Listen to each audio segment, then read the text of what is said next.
Now today's topic is gastrulation. Okay, इससे पहले जो हमने डिस्क्राइब किया था that is the process of blastulation. Blastulation हमने डिस्क्राइब किया है, मतलब जो जाइगोट है, जाइगोट का कन्वर्शन अब ब्लास्टुला में हो चुका है। Now it converts into gastrula. Okay, तो उस प्रोसेस को हम बोलेंगे process of formation of gastrula from the blastula. Blastula से गैस्ट्रुला फॉर्मेशन की जो प्रोसेस है उसे हम गैस्ट्रुलेशन से बोलते हैं। ओके, नाउ इस प्रोसेस में जो भी क्लीवेज है, जैसे हमने ब्लास्टुला में क्लीवेज की प्रोसेस देखी है, वहां पे डिवीजन और रीडिविजन देखा है, या जो भी प्रोसेस हमने ब्लास्टुला में देखी है वहां पे in case of a gastrulation that rate of a cleavage and divisions became slower.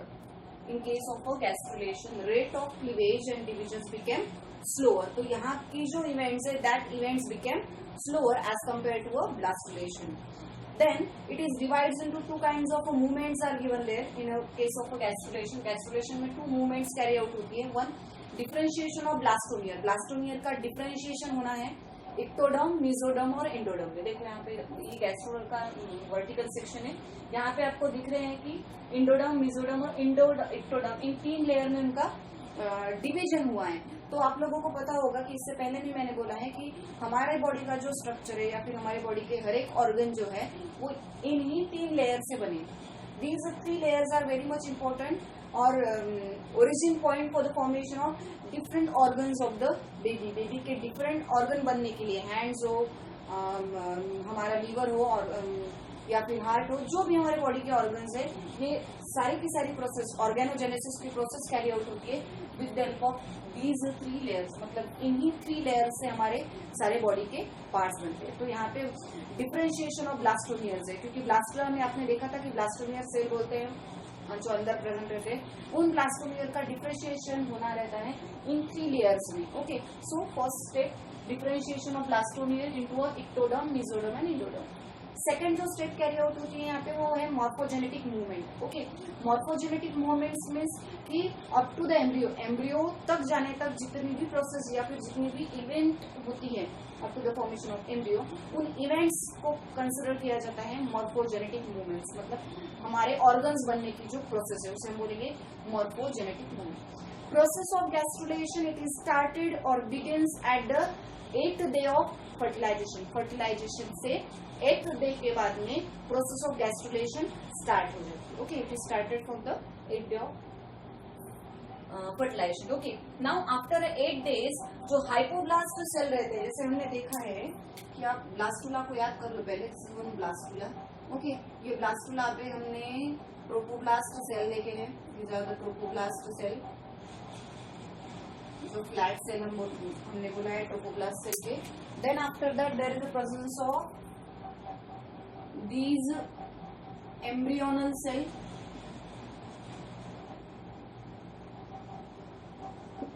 Okay, ये ट्रोपोब्लास्ट सेल है, ये ब्लास्टोसिल कैविटी है, ये एम्ब्रियोनिक सेल है और ये हमने रॉबर ऑफ सेल यहाँ पे नाम दिया। ओके, तो क्या हो रहा है देखो यहाँ पे, after 8th day hypoblast cell, these are the hypoblast cell, ये सेल है hypoblast cell. These hypoblast cell become start to divides and redivides, ये फ्लैट हो जाते हैं, this cell become flattened, these cell become flattened. ये देखो यहाँ पे स्ट्रक्चर स्टार्ट हो गया।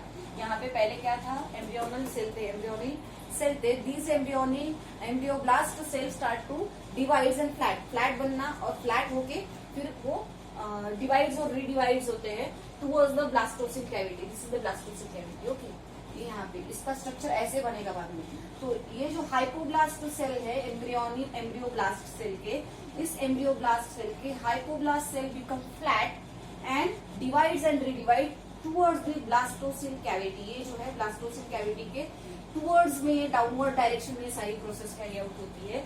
And then finally formation of endoderm. तो उससे बनती है पहली लेयर इंडोडर्म। क्या बनेगी उससे, इंडोडर्म लेयर बनेगी। क्या होगा ध्यान में रखना, at the 8th day of fertilization hypoblast cell become flat and divides and redivides towards the blastocyst cavities। blastocyst cavity के towards ये सेल फ्लैट होके डिवाइड्स और रिडिवाइड्स होना स्टार्ट हो जाते हैं और उससे पहली लेयर बनती है इंडोडर्म लेयर।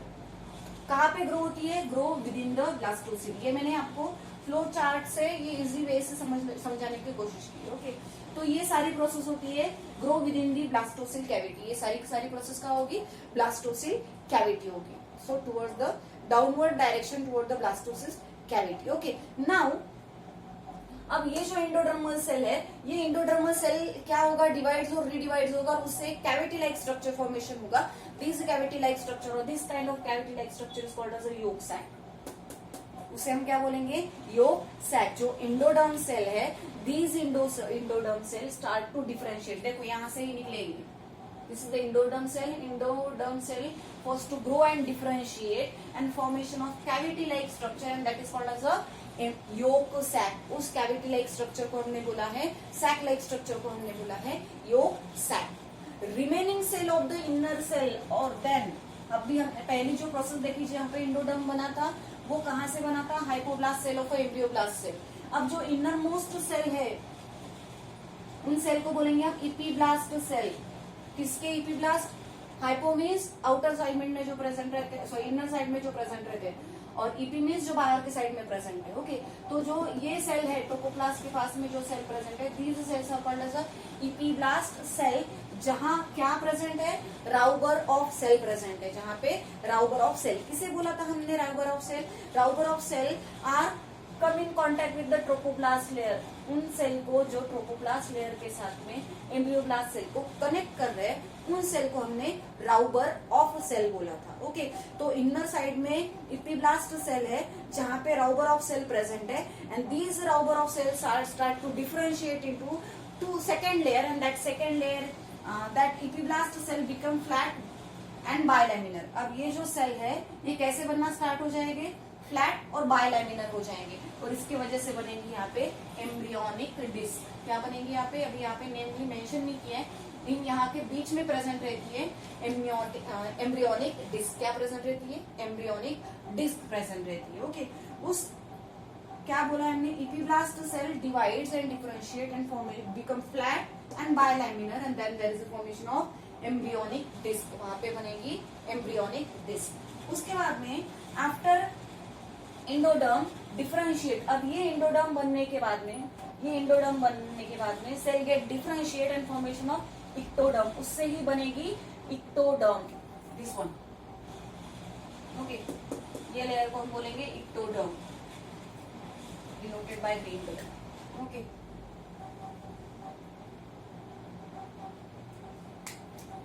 ये जो लेयर है इस लेयर को हम बोलेंगे इक्टोडर्म। तो इक्टोडर्म बनने के बाद में after differentiation that cell get differentiate and formation of ectoderm, वहां पे इक्टोडर्म बनेगी। Then epiblast cell again divides and रीडिवाइड्स।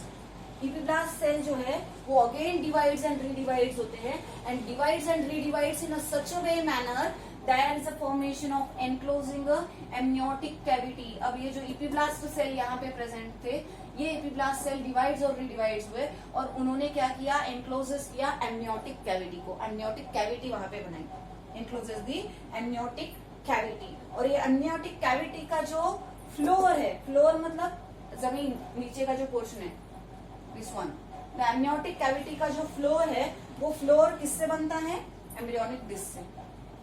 Okay, this is one, इसे बोला था मैंने आप लोगों की, दोनों के बीच में एम्ब्रियोनिक डिस्क प्रेजेंट रहती है और ये जो एम्नियोटिक डिस्क का जो फ्लोर है वहां पे प्रेजेंट रहती है एम्ब्रियोनिक डिस्क। वहां पे क्या प्रेजेंट रहती है, embryonic disc. After that pyramidal cell of the disc from embryonal ectoderm. ये जो एम्ब्रियोनिक सेल है, एम्ब्रियोनिक डिस्क के जो सेल है पिरामिडल सेल, उन्हीं पिरामिडल सेल से क्या बनी है, there is a formation of ectoderm, इस लेयर से, दिस वन, ये लेयर है एम्ब्रियोनिक डिस्क। इस एम्ब्रियोनिक डिस्क के प्राइमोर्डियल पिरामिडल सेल से बनी है इक्टोडर्म। देखो आप ऊपर को देखेंगे आपको ये इक्टोडर्म है। ओके, सो पिरामिडल सेल से क्या बनी है, एम्ब्रियोनिक डिस्क के पिरामिडल सेल से बनी है embryonic ectoderm, this one.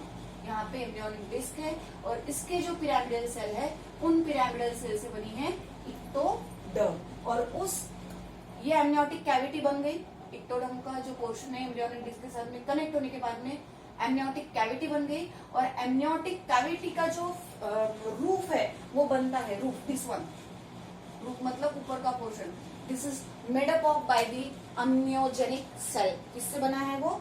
एम्नियोजेनिक cell से बना है। Okay, roof of amniogenic cell, amniotic cavity का जो रूफ है, ऊपर का पोर्शन है, वो बना है एम्नियोजेनिक सेल से। Then again these cell divides and redivides, फिर यहाँ के सेल जो है डिवाइड्स और रीडिवाइड्स होते हैं, and there is a formation of amnion. क्या फॉर्मेशन होगा वहां पे? एम्नियन फॉर्मेशन होगा। एम्नियन कहाँ प्रेजेंट रहेगा? Inside that amniotic cavity. क्या फंक्शन रहता है एम्नियन का? What is the function of amnion? Amnion का फंक्शन रहता है to protect the embryo, embryo को प्रोटेक्ट करना, क्योंकि जो बेबी रहता है उस बेबी के आजू बाजू में पूरी तरीके से एम्नियन प्रेजेंट रहता है, और उस एम्नियन का काम रहता है एम्ब्रियो को प्रोटेक्ट करना। After that this embryonic disc between the, मैंने पहले बोला है कि एम्ब्रियोनिक डिस्क कहाँ प्रेजेंट है? In between the amniotic cavity and amniotic yolk site, इनके बीच में प्रेजेंट है एम्नियोटिक डिस्क। अब जो मेन गैस्ट्रुलेशन की प्रोसेस होती है स्टार्ट होती है after 15 days. It is started after 15 days. क्या होगा? जो बाइलैमिनर डिस्क थी, that bilaminar disc converts into trial. यहाँ पे 2 लेयर बनी थी पहले, इक्टोडर्म और मेसोडर्म। अब ये जो बाइलैमिनर डिस्क है इट कन्वर्ट्स इनटू ट्राइलैमिनर, यहाँ पे 3rd लेयर बनना स्टार्ट हो जाएगा। मतलब ये जो इपीब्लास्ट सेल है यहाँ के, these epiblast cell divides and redivides and formation of shallow groove and stick। क्या फॉर्मेशन होगा वहां पे? shallow groove and stick, primitive stick formation होगा in between that, these 2 layers के बीच में। यहाँ पे आपको एक डीप पोर्शन फॉर्मेशन हुआ दिख रहा है, और वहां पे प्रिमिटिव स्टिक है। That primitive stick grow from posterior to anterior portion, कहा जाएगा डेवलप होगा posterior to anterior portion, and that anterior groove is communicate with the yolk sac। ये anterior groove किसके साथ communicate होगा? yolk sac के साथ communicate होगा with a particular aperture, and that aperture is called as a blastopore। okay, ये क्या बोला है हमने? जो बायलैमिनर थी इक्टो और इंडो थी, वो ट्राइलैमिनर में कन्वर्ट होगी। कैसे कन्वर्ट होगी? जो इपीब्लास्ट सेल है वो डिवाइड्स और रिडिवाइड्स हो गए, and then there is a formation of, बीच में इपीब्लास्ट सेल, ये दोनों के बीच में एक शैलो ग्रूव फॉर्मेशन होगा, और वहां पे एक primitive stick like structure formation होगा, और उस स्टिक का डेवलपमेंट होगा फ्रॉम पोस्टीरियर टू एंटेरियर। और ये एंटेरियर पोर्शन क्या होगा? This anterior portion communicate with yolk sac with a particular aperture, and that aperture is called as a blastopore। उस aperture को उन्होंने क्या कहा है?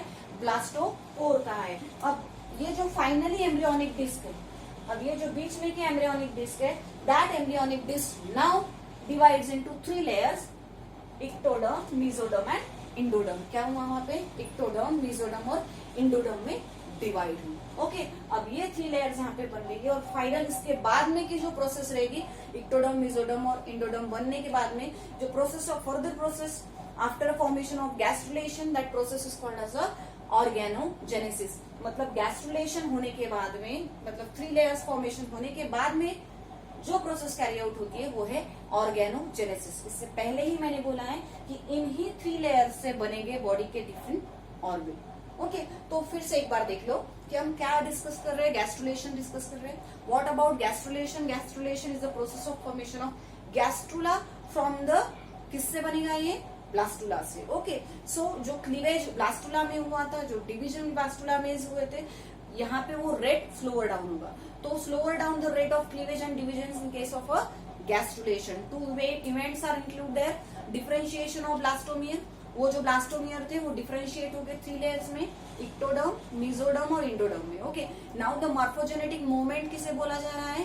कि जो प्रोसेस है from the zygote to formation of embryo, उस प्रोसेस को, होल प्रोसेस को हम बोलेंगे मॉर्फोजेनेटिक मूवमेंट। क्यों? क्योंकि यहाँ पे क्या हो रहा है? मॉर्फोजेनेटिक ऑर्गन्स प्रिपरेशन की प्रोसेस स्टार्ट होगी। क्या होगा गैस्ट्रुलेशन में? Gastrulation begins at the 8th day of fertilisation. Fertilisation से 8th डे के बाद में गैस्ट्रुलेशन की प्रोसेस स्टार्ट होगी। जो एम्ब्रियोब्लास्ट सेल है, उन एम्ब्रियोब्लास्ट के हाइपोब्लास्ट सेल जो है वो डिवाइड्स और रीडिवाइड्स होंगे, and then there is a divides और रीडिवाइड्स होंगे towards the blastocoel cavity and formation of endoderm, first layer formation में। देन अब ये जो सारी प्रोसेस हुई वो ब्लास्टोसेल कैविटी में हुई। अब इसी ब्लास्टोसेल कैविटी में क्या होगा, डिवीजन और नॉन डिवीजन होगा। डिवीजन होगा मतलब इंडोडर्म लेयर क्या होगी, ग्रो होगी और डिफरेंशिएट होगी into a particular sac like structure and that sac is called as a yolk sac. उस सैक को हम बनेंगे योग सैक। अब ये जो योग सैक बना है ये बन गया यहाँ पे। देन अभी ये हाइपोब्लास्ट के बारे में डिस्कस किया हमने। अब इपीब्लास्ट सेल जो है, जो राउबरोव सेल के पास प्रेजेंट है, these epiblast cell again divides and redivides and they become flat and bilaminar. वो कैसे बनेंगे, फ्लैट बनेंगे और बायलैमिनर बनेंगे और जिससे फॉर्म होगी एम्ब्रियोनिक डिस्क। के बीच में embryonic disc formation, okay, epiblast और हाइपोब्लास्ट के बीच में। अब जो आफ्टर फॉर्मेशन ऑफ इंडोडर्म, जो इंडोडर्म बन चुकी है दैट गेट डिफरेंशिएट, वो डिफरेंशिएट होगी इंडोडर्म किसमें, इक्टोडर्म में। वो कैसे होगी देखो, जो इपीब्लास्ट सेल है, these epiblast cell divides and redivides and encloses the amniotic cavity. अब इपीब्लास्ट सेल ने क्या बनाना स्टार्ट कर दिया है, डिवाइड्स और डिवाइड्स होके उन्होंने एमनियोटिक कैविटी बनाना स्टार्ट कर दिया है। और उस एमनियोटिक कैविटी का जो फ्लोर है, ये जो एमनियोटिक कैविटी का फ्लोर है वो है एम्ब्रियोनिक डिस्क। क्या है वो, एम्ब्रियोनिक डिस्क। और उसी एम्ब्रियोनिक डिस्क से बनेगा एम्ब्रियोनिक इक्टोडर्म। सो यही एम्ब्रियोनिक डिस्क के जो प्राइमोर्डियल सेल है, this cell undergoes the division और redivision and then formation of embryonic ectoderm. क्या फॉर्मेशन होगा यहाँ पे, एम्ब्रियोनिक इक्टोडर्म फॉर्मेशन होगा। ओके, फ्लोर से बनेगा एम्ब्रियोनिक इक्टोडर्म। देन अब रूफ जो बना है, ये जो एमनियोटिक कैविटी है इसका जो रूफ है, वो रूफ कौन सा सेल बनाती है, एम्नियोजेनिक सेल बनाती है। रूफ किसे बनाए, कौन बनाएगा, एम्नियोजेनिक सेल बनाएगा। अलॉन्ग विद दैट अब सेल और डिवाइड्स और रीडिवाइड्स होना स्टार्ट हो जाएंगे। उसी के इपीब्लास्ट के सेल डिवाइड्स और रीडिवाइड्स होना स्टार्ट हो जाएंगे एंड देन फॉर्मेशन ऑफ एम्नियन।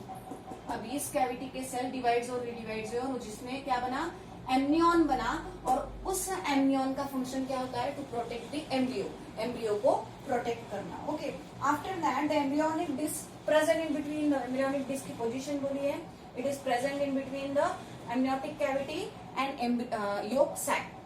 अब यह आफ्टर 15 डेज क्या होगा, 15 डेज के बाद में जो बायलैमिनर, जहाँ पे इक्टो और मिजो बनी है, अब वो कन्वर्ट हो जाएगा ट्राइलैमिनर में। लेकिन कैसे, ओके, तो वो करने के लिए क्या होगा, फिर से इपीब्लास्ट सेल, यहाँ पे सबसे इंपॉर्टेंट काम होता है इपीब्लास्ट सेल का। तो इपीब्लास्ट सेल क्या करेंगे, फिर से डिवाइड्स और रीडिवाइड्स होंगे और वहां पे क्या फॉर्मेशन होगा, शैलो ग्रूव और प्रिमिटिव स्ट्रिक फॉर्मेशन होगा। उस जो प्रिमिटिव स्ट्रिक यहाँ पे फॉर्मेशन हुआ है उसका डेवलपमेंट होगा from posterior to anterior side, posterior to anterior side. और उस एंटीरियर साइड कम्युनिकेट होगा योग सैक के एक पोर्शन से, एपरेचर से। उस एपरेचर को बोला है हमने ब्लास्टोपोर। अब ये जो एम्ब्रियोनिक डिस्क है, that embryonic disc converts into 3 layer, ectoderm, mesoderm और इंडोडर्म। और ये लेयर बनने के बाद में जो फाइनल प्रोसेस रहती है वो है ऑर्गेनोजेनेसिस, मतलब gastrulation. After gastrulation there is a process of what, formation of organ and that is called as a organogenesis. Thank you.